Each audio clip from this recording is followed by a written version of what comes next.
Welcome back. So I see that article this morning by Kevin O'Connor at The Ringer, very good writer, where he comes out and says, once Paul George said, get me out of here, it gave Oklahoma City an out to get out of Westbrook's contract. And Billy Donovan couldn't win games in the first round, but Billy Donovan's never been rumored to be fired because I believe the GM, the coach, and everybody was all in knowing Westbrook's a great talent. You can't win long-term with him. Analytically, he doesn't work. He's hard to play with. Chris Broussard via the Coward Global Satellite Network in New York joining us.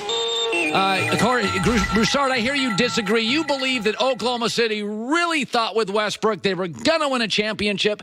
And my takeaway is then why is their head coach, Billy Donovan, with the second biggest payroll in the sport, never in trouble? He can't win playoff games. And my takeaway is they know they couldn't win big with Westbrook.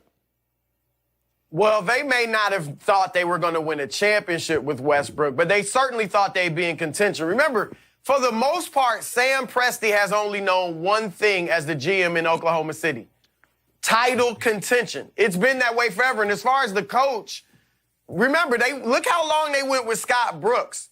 Durant and people were bothered that Brooks wouldn't talk to Westbrook and coach up Westbrook to give up the ball late in games and things like that. And they stuck with Scotty Brooks maybe longer than they should have. I agree. Presti is about stability. Presti is about consistency. And that's one reason that Billy Donovan has such a long leash. So I think look, Presti knew with just Paul George and Westbrook, that might not be a team that last year was going to lead you to a championship, but it was a contender. And with some additions and tweaks here and there, I think he did believe they could get close to a championship, if not a championship. And the article you mentioned, it was a great article. He said it was like his dog died. It's also because of what Westbrook meant to that city.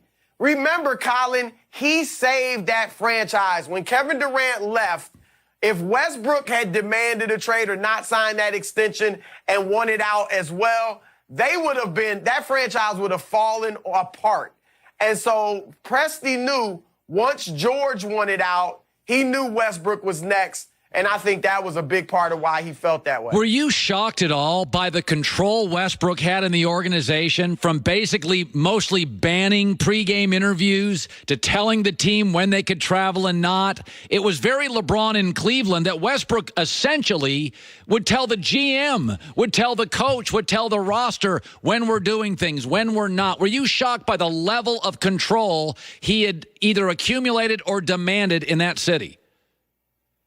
Well, Russ is a very strong personality. You know, he doesn't talk a ton. He's not like LeBron, as chatty as LeBron, but he is clearly a very strong personality. He's an alpha. And as great a GM as Sam Presti is, he's not confrontational with players. Billy Donovan, Scotty Brooks, not confrontational with players. So I can definitely see how a Westbrook could really take control of that franchise the way he did. I didn't know those details, but knowing his personality and knowing the personality of some of the leaders in Oklahoma City, it does not surprise me. Ben Simmons got an extension. All I'm reading is it's a terrible deal. You know I like Simmons, but I do think he is going to struggle in terms of numbers you would expect for that contract going forward, because I think Philadelphia's messed up the rebuild, which is too many bigs. Simmons needs to score at the rim. The middle is going to be crowded with Horford and Embiid. They even drafted another big who can't shoot. I don't like the architecture of the roster, although I think it's wildly talented. What do you make of Simmons' contract, which most believe is a lot of money for a mostly unproven guy? No, I like it. Look, I thought it was a no-brainer to max out Ben Simmons. Now, he does obviously have a lot of work to do, first, of course, and foremost on his jump shot. But there are other things. The reason I don't mind it is because he's tradable, I believe, okay? Even though he can't shoot, and you mentioned it with the bigs, a team may look at Ben Simmons and say, look, if I don't have bigs like that, if this doesn't work out in Philly, if I don't have bigs like that, I can have Ben Simmons running my team and penetrating the lane and doing damage that way. So I don't mind it. But there are concerns in this, Colin.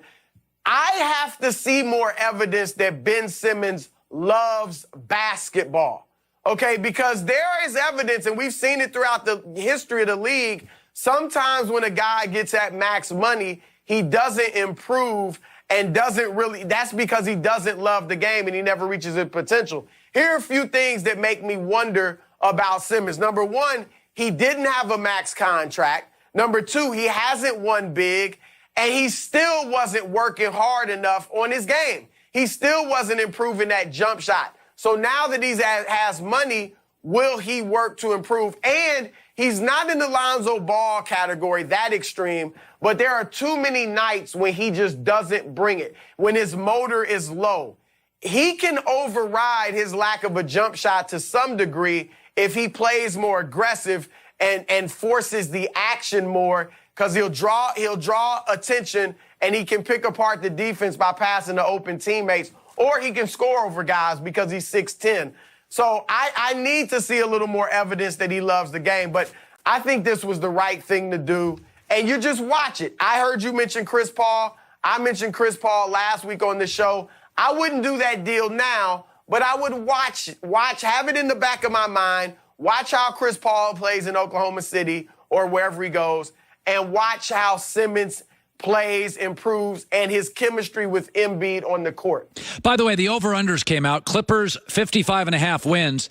I'm not sure if you have insight on this or not.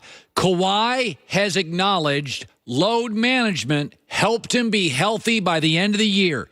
Do we have an understanding now? Clippers are not winning 55 games if Kawhi takes 20 off or 15 off. Has there been a discussion about Kawhi Leonard doing more load management? By the way, Paul George does a lot of what he does, so you could certainly see Kawhi taking 15, 20 games off. Do we know how many he's going to play? No, we don't. And you wonder, the load management, remember last year, not only did he sit out the 22 games, not only was he a bit banged up in the playoffs, although he played through it, but he really wanted, he insisted on playing with a second star wherever he was going to go. That's why many people in the league still think had the Clippers not gotten Paul George, he would have gone to the Lakers because he really wanted that second star.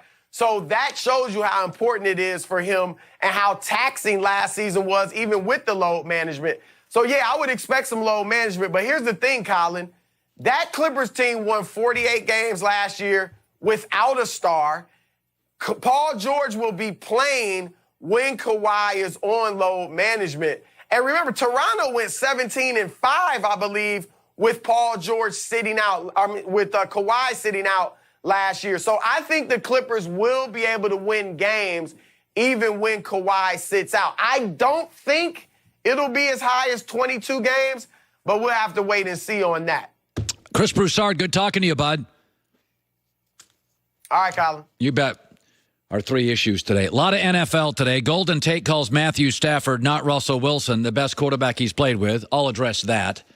NFL.com. You know, I don't like to pick on writers, but NFL.com released a best coaches in the league list that is you disagree with? It's just incredible.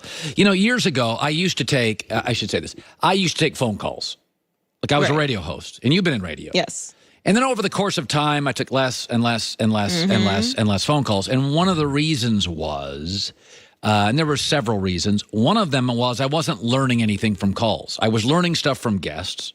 I want to learn stuff, and I want to teach. You know, I want people to turn on to my show and learn things. And with callers, they were telling me what I already knew, or they were being reactive, and I want more proactive. I want you to tell me something I don't know or something I've never thought about. Give me your theory, your belief. Give me a gem. I don't expect you to be Jay Glazer, but tell me something maybe I've never thought about. And callers just wanted to talk about stuff you could see, you know, it was on the television screen. And I'll give you an example of that. There's something out there that's obvious, and the media, if nobody else, should see it in the NFL next.